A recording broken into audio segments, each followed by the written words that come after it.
오늘은 마태복음 17장 22절부터 27절까지의 말씀을 함께 나눠보겠습니다. 마태복음 17장 22절부터 27절까지의 말씀을 제가 봉독해 드리겠습니다. 갈릴리에 모일 때에 예수께서 제자들에게 이르시되 인자가 장차 사람들의 손에 넘겨져 죽임을 당하고 제3일에 살아나리라 하시니 제자들이 매우 근심하더라.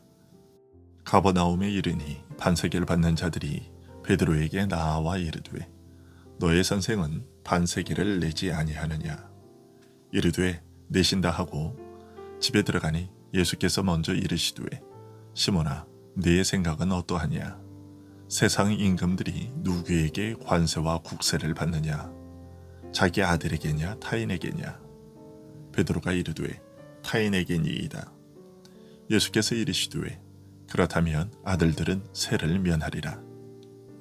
그러나 우리가 그들이 실족하지 않게 하기 위하여 네가 바다에 가서 낚시를 던져 먼저 오르는 고기를 가져 입을 열면 돈 한 세겔을 얻을 것이니 가져다가 나와 너를 위하여 주라 하시니라.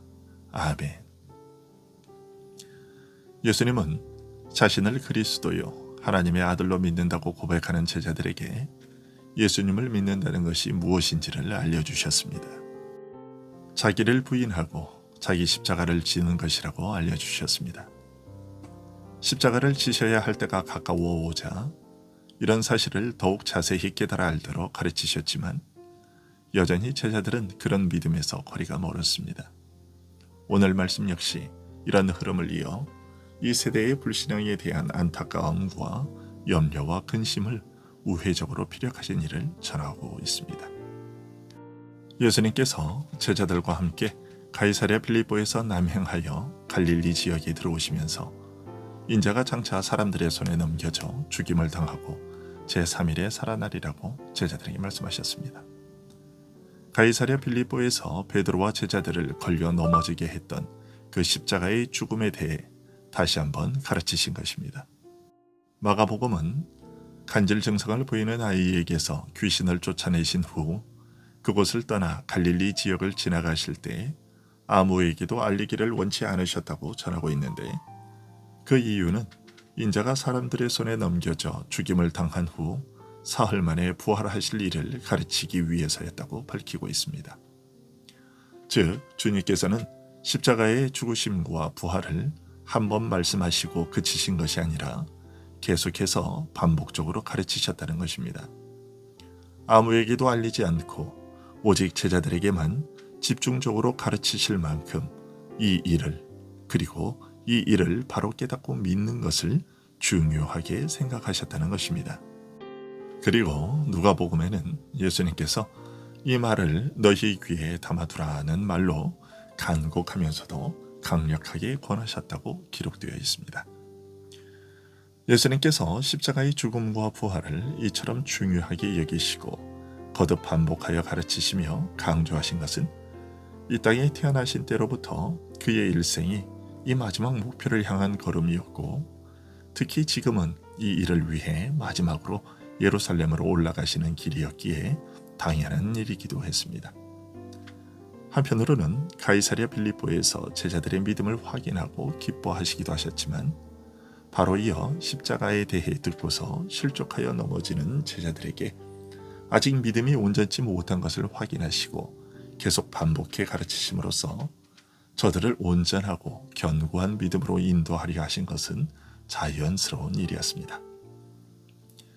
하지만 누가복음의 기록에 따르면 제자들이 아무리 애를 써도 쫓아내지 못했던 귀신을 예수님께서 쫓아내시는 것을 보고서 모든 사람들이 놀라 기이하게 여기는 때에 또다시 십자가에 대해 가르치시면서 이 말을 귀에 담아두라고 하신 것으로 되어 있습니다. 이것은 예수님께서 십자가에 대해 재차 가르치신 이유가 이번 일을 통해 드러난 제자들의 믿음의 문제점을 의식하고서 가르치신 것이기도 하다는 것을 알려줍니다. 그리고 그 문제점은 바로 십자가에 대해 아직 잘 깨닫지 못한 것에 있다는 것을 암시하고 있습니다.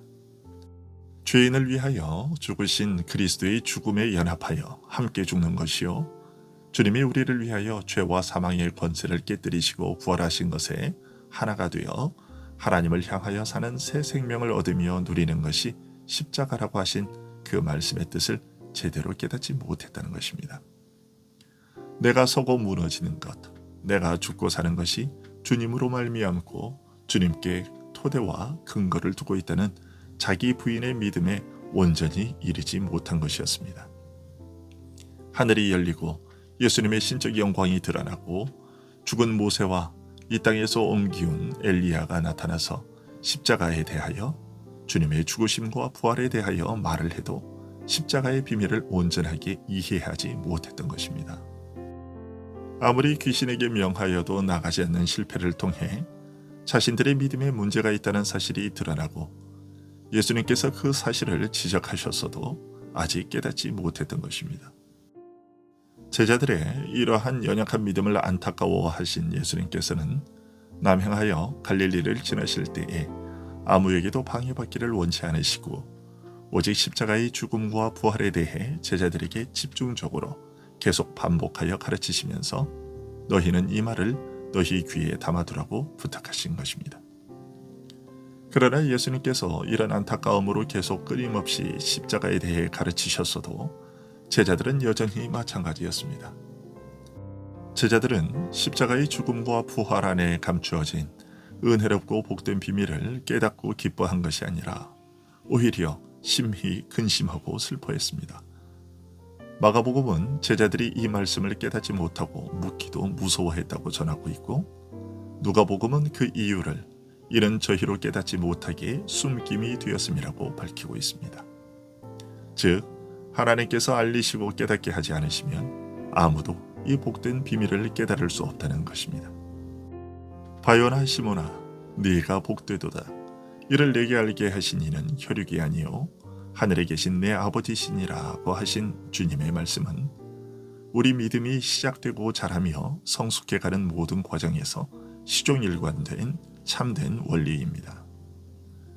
하나님께서 그 순간순간 그 단계마다 우리의 심령의 눈을 열어 깨닫게 하시며 받아들이게 해주시지 않으면 아무도 믿을 수도 믿음이 자랄 수도 없는 것입니다.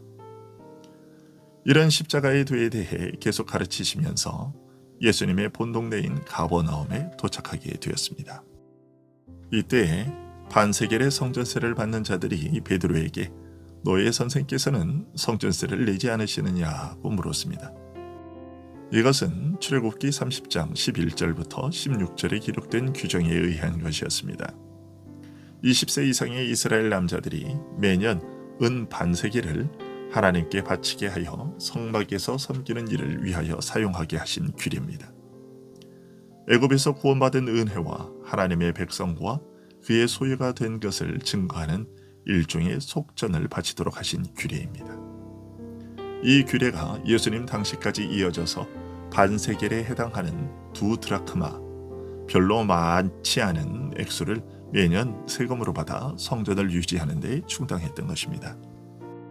20세 이상의 이스라엘 남자라면 누구나 드려야 할 이 속전을 예수님께서 바치실 것인가를 묻는 이 질문에 베드로는 당연한 일이라고 생각하고는 그렇게 하실 것이라고 대답했습니다. 그러나 베드로가 집으로 들어가자 예수님께서 먼저 베드로에게 시몬아, 네 생각은 어떠하냐? 세상 임금들이 누구에게 관세와 국세를 받느냐? 자기 아들에게냐? 타인에게냐고 물으셨습니다. 이에 베드로는 타인에게입니다 라고 대답했습니다. 그러자 예수님은 그렇다면 아들들은 세를 면하리라고 하셨습니다. 언뜻 보면 예수님이 하나님의 아들이시기에 예수님 자신을 가리켜 하신 말씀처럼 보이지만 아들들이라는 복수로 칭하고 계신 것과 나와 너를 위하여 주라고 하신 것을 보면 예수님과 자신을 믿고 따르는 제자들을 포함하여 말씀하신 것입니다. 그렇다면 왕과 그 아들들이라는 말도 좀 더 특수한 뜻을 갖고 있음을 알게 됩니다. 즉 이들은 하나님 나라의 왕으로 세움 받으실 예수님과 그에게 속한 자들과의 관계를 가리키는 것입니다. 십자가의 죽음으로 자신에게 속한 자들을 구원하여 속전을 치르고 죄와 사망에서 구원하시고 메시아의 영광에 들어가 하늘과 땅의 모든 권세를 받으시고 만유를 다스리시는 왕이 되실 예수님께서는 자신을 믿고 따르는 자들을 위하여 이미 속전을 치르셨기에 이들은 세금을 바칠 의무에서 자유롭다는 것을 선언하신 것입니다. 말하자면 예수님께서는 이 일을 통해서도 자신의 십자가와 부활의 의미를 가르쳐 주신 것입니다. 옛 이스라엘을 애굽에서 구원하여 자기 백성으로 삼으신 은혜를 기념하여 이스라엘의 모든 남자로 하여금 반세겔의 속전을 바치게 하신 그 규례가 이제 예수님의 십자가에서 완전히 성취될 것을 알려주신 것입니다.